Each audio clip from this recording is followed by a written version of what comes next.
She didn't even lower her voice when she said it. We were standing in my mother's kitchen, balloons taped crookedly to the wall, cake boxes stacked on the counter. My sister, Lauren, was scrolling through her phone like nothing important was happening. I asked one simple question. So, are my kids coming to Emma's birthday, or should I bring them later? Lauren looked up, annoyed. They don't really need to be there, she said. This party is for Emma. Your kids aren't important enough to rearrange things. The room went silent. My son stopped playing with his toy. My daughter looked at me, confused. I laughed softly at first, waiting for the joke. It didn't come. Lauren, I said carefully, they're her cousins. She shrugged. And? This is her big birthday. I don't want distractions. Honestly, your kids just don't matter here. My mother didn't say anything. My dad stared at the floor. And that's when I realized something painful. This wasn't a slip. This wasn't stress. This was how she'd always seen us. I took my kids' hands. Okay, I said calmly. We'll go. Lauren smirked. Good. Less chaos. As we walked out, my daughter whispered, "Did we do something wrong?" I swallowed hard. No, I said. You didn't. But as I buckled them into the car, something settled in my chest. Lauren thought she was setting boundaries. What she didn't understand was this. She'd just drawn a line she couldn't walk back from. And the consequences she laughed off that day were already on their way. The party went on without us. I know because the photos showed up online an hour later. Perfect cake. Matching outfits. Smiling faces. Lauren captioned it, family. Everything 2 hearts. I stared at the screen longer than I should have. My kids sat on the living room floor behind me, coloring quietly. Too quietly. Kids get loud when they feel safe. Silence is what they learn when they're trying not to be a problem. That night, my son asked, "Aren't we family?" I didn't answer right away. Because I didn't trust my voice. The next morning, my mom called. She didn't mean it like that, she said quickly. You know how Lauren is. I did know. That was the problem. She said my kids don't matter, I replied. And everyone let it pass. My mom sighed. It was Emma's day. Let's not make this bigger. But it was already big. Because something shifted after that. I stopped offering help. Stopped rearranging my schedule. Stopped being the flexible one. When Lauren texted a week later. Can you watch Emma Saturday? I have plans. I stared at the message for a long time. Then I typed back. Sorry. My kids have plans. They matter. 3 dots appeared. Disappeared. Appeared again. Then nothing. She didn't notice the consequence yet. But she would. Because when you tell someone their children don't matter, you don't just hurt feelings. You teach them exactly how to respond. When you finally need them. 2 weeks later, Lauren showed up at my door. No text. No call. Just standing there with her car running and Emma half asleep in the back seat. I need a favor, she said, already stepping inside. I didn't move. I have a work emergency, she continued. Can you take Emma for the night? I looked past her, to my kids at the table doing homework. They looked up, unsure, remembering the last time they were told they didn't belong. I kept my voice calm. Didn't you say my kids were a distraction? I asked. She rolled her eyes. Don't start. This is different. It's not, I replied. It's exactly the same. Her tone sharpened. Are you seriously holding a grudge over a birthday party? I shook my head. I'm holding a boundary over my children. Lauren scoffed. You're being dramatic. That word again. The one people use when they don't want to take responsibility. I stepped outside so my kids wouldn't hear. I'm not available, I said. And even if I were, I won't teach my kids that they only matter when you're in trouble. Her face changed then, shock first, then anger. So you're punishing Emma now, she snapped. No, I said quietly. I'm protecting mine. She stared at me like she didn't recognize me. Because for the first time in our lives, I wasn't bending. She turned without another word, slammed her car door, and drove off. That night, my daughter hugged me tight and whispered, "Thank you for choosing us." And in that moment, I knew something Lauren didn't yet understand. This wasn't revenge. This was the cost of teaching someone that your kids don't count. Lauren didn't call me after that. She called everyone else. By Sunday, my phone was buzzing nonstop. Can we all just talk? You're tearing the family apart. It was just one comment. My parents scheduled a family meeting like that magically fixed things. I went only because my kids stayed home. Lauren sat there with crossed arms, already prepared.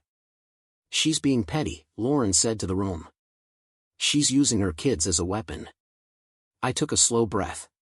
You said my kids weren't important enough to attend your daughter's birthday, I replied. That wasn't a joke. That was a belief. My dad cleared his throat. Lauren, did you actually say that? Lauren waved her hand. I said they weren't important that day. Everyone's twisting it. I looked around the table. Did anyone correct her when she said it? I asked. No one answered. That silence said everything. My mom finally spoke. We just didn't want drama. I nodded. So you chose comfort over my kids' dignity. Lauren snapped. You're acting like I abused them. No, I said evenly. You taught them they're optional. Her face flushed. This is ridiculous, she said. Emma is my priority. As she should be, I replied. And my kids are mine. The room went quiet again, but this time, it wasn't awkward. It was uncomfortable. Because they were finally hearing the part they'd ignored. Lauren stood up. So what, you're cutting us off now? I shook my head. No. I'm just done pretending this didn't matter. As I walked out, my mother called after me. Can't you just let it go? I didn't turn around. Not when my kids are the price. And for the first time, I could feel it. The family balance had shifted. Lauren wasn't in control anymore. Lauren didn't speak to me for weeks after that meeting. Not a text. Not a call. At first, I thought she was punishing me. Then I realized something else was happening. Life kept moving. School pickups. Doctor appointments. Work deadlines. And suddenly, the things Lauren used to assume I'd handle, weren't handled. My mom called one afternoon, frustrated. Lauren's overwhelmed, she said. She thought you'd help with Emma's recital planning. I kept my voice neutral. She didn't ask. Well, she assumed. I paused. That's the problem. Another week passed. Lauren missed a work deadline because she couldn't find childcare. She had to cancel a weekend trip. She showed up late to an event everyone noticed. Nothing dramatic. Just small cracks. The kind that form when someone realizes support isn't automatic, it's relational. One evening, my son asked, "Are we still in trouble?" I knelt in front of him. "No," I said. "We're just not letting anyone make us feel small anymore." He nodded, like that made sense. And it did. Then, unexpectedly, Lauren texted. "Can we talk?" Not an apology. Not an explanation. Just a request. I stared at the message for a long time before replying. "We can. But I won't pretend what you said didn't matter." The reply came slower this time. "Okay." For the first time since the birthday, the power wasn't in her words. It was in mine. Because consequences don't always arrive loudly. Sometimes they arrive quietly. In the absence of the people you thought would always show up. no matter how little you valued them. We met at a cafe halfway between our houses. Neutral ground. Public. Safe. Lauren arrived late. She didn't hug me. She didn't ask about my kids. She sat down, crossed her arms, and exhaled like this conversation was already exhausting her. "I didn't mean it the way you took it," she said. There it was. Not "I'm sorry." Not "I was wrong." Just clarification. "You didn't mean to say my kids don't matter?" I asked calmly. She frowned. "I meant that Emma's birthday was about Emma. And my kids being there would somehow take that away?" I replied. She looked away. "You know what I mean." "I actually don't," I said. "Because if the roles were reversed, I would never say that about Emma. Ever." That landed. Lauren stirred her coffee aggressively. "You're acting like I'm a bad person." "I'm acting like you hurt my kids," I said. "And like you haven't owned it." She finally looked at me then. "What do you want from me?" I didn't answer right away. Because the truth wasn't simple. "I want you to understand," I said slowly, "that my kids aren't accessories in this family. They're people. And when you rank them below convenience, I'm done playing along." She opened her mouth, then closed it. For the first time, she seemed unsure. "I didn't think it would turn into all this," she said quietly. "I did," I replied.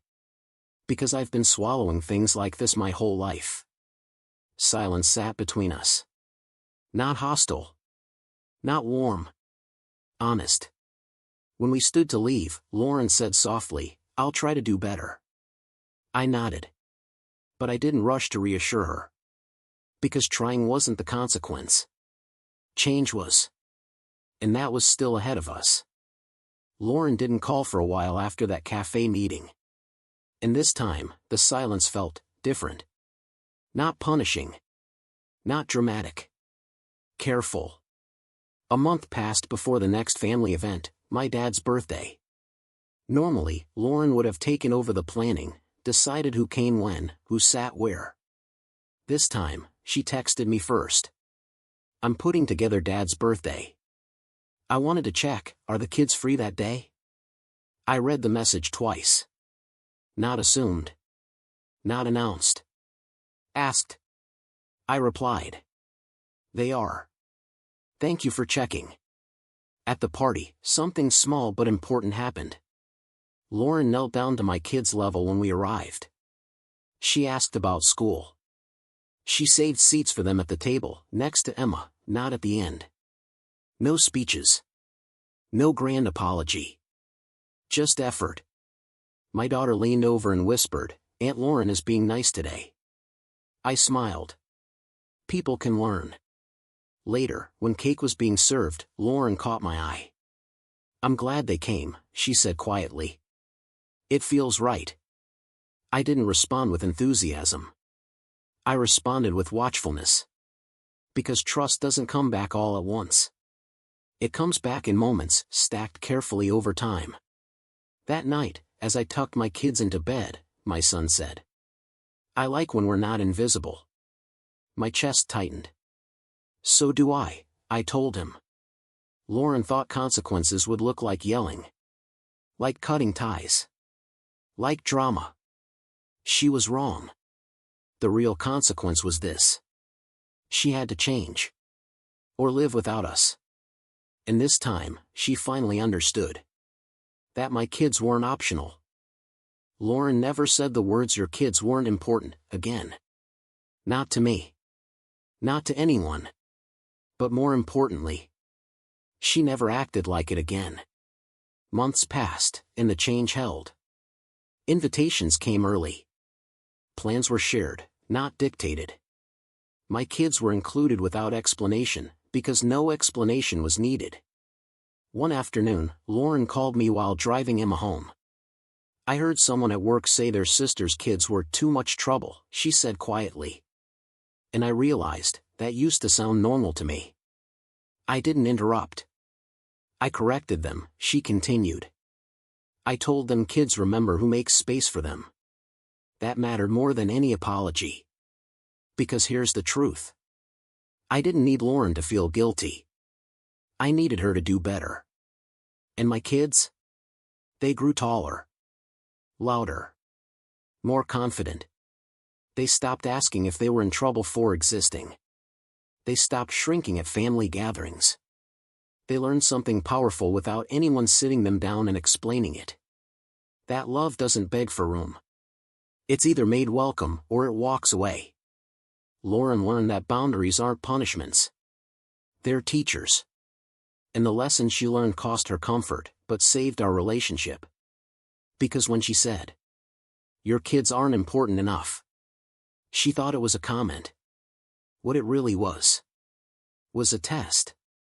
And this time, I chose my kids. Every single time.